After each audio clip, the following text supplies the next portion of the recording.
and we won't have any choice but to use cars. Mr Speaker. I call Gareth Hughes. Thank you, Mr Speaker. Kia ora, ngā mihi nui, kia koutou, kia ora. It's an absolute privilege to follow Green member Julianne Genter, our transport spokesperson. I'm proud to rise to support this bill.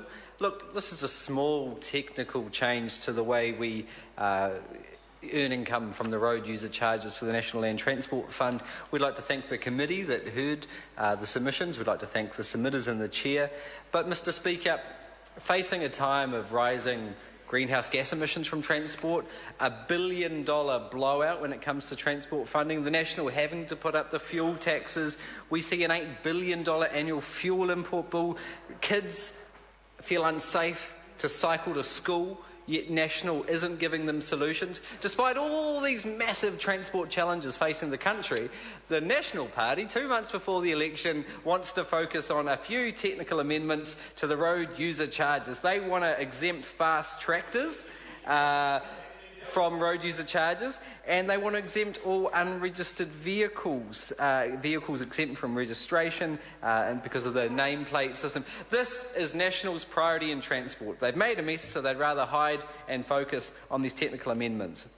Mr Speaker, this isn't the only road user charges legislation we've had in front of us this Parliament. We also saw another bill which changed the way the calculations were meant. At a time when we had fantastic IT solutions, computer technology is fast, cheap, efficient. It's not being used to calculate road user charges on a fair cost basis, which you'd think a National Party would be supporting, a fair user pays system. No, instead what we're returning back closer to the past with a paper-based, overly complex, very expensive to administer, old-fashioned way of dealing with it. And it's no surprise New Zealand is the only country in the world that uses such a cumbersome, old, complex system to calculate its diesel-based levies in the way we fund our roads and public transport. So this election, it's all about transport choice, because over on one side you see a very clear vision, a vision rooted in the 1950s and 1960s, a vision which doesn't give people choice.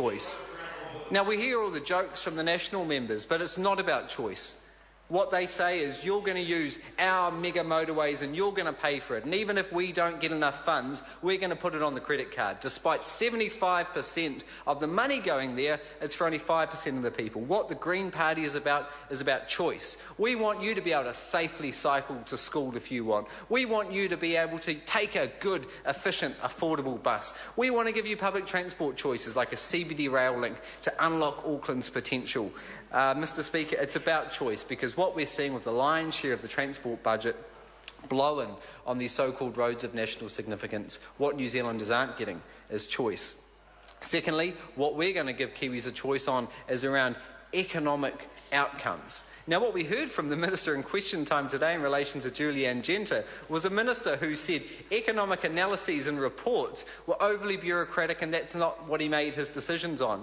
Mr Speaker, at a time of considerable fiscal challenges facing our country, it's outrageous that we have a Minister overseeing a $20 billion National Land Transport Fund who's making decisions based on the politics, on what he thinks the strategic fit is, not on the NZTA advice, because what we do know is a huge chunk of that very expensive taxpayer spend is going on motorways with very low benefit cost ratios. What we know is the freight industry is crying out for alternatives, things like effective coastal shipping. We see our regional railways close, as we heard from the member Andrew Little, and we see climate change emissions going through the roof, despite all the talk about it. So, Mr Speaker, in summary, this is a good bill. We support it. It's very modest in its intent, technical, and what we need is greater solutions to the road user charges problem. What we support is a smarter, fairer system where if you damage the roads, and when it comes to heavy vehicles, it's the weight of the vehicle that has a disproportionate impact on road wear and tear.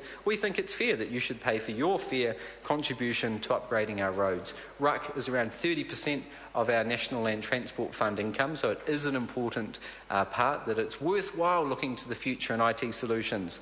But, Mr Speaker, in summary, what we're not going to focus on in Parliament, if we get the privilege of being in government, is minor technical amendments such as these. What we're going to focus on is providing Kiwis choices, better public transport, safer walking and cycling, and real economic outcomes for taxpayers.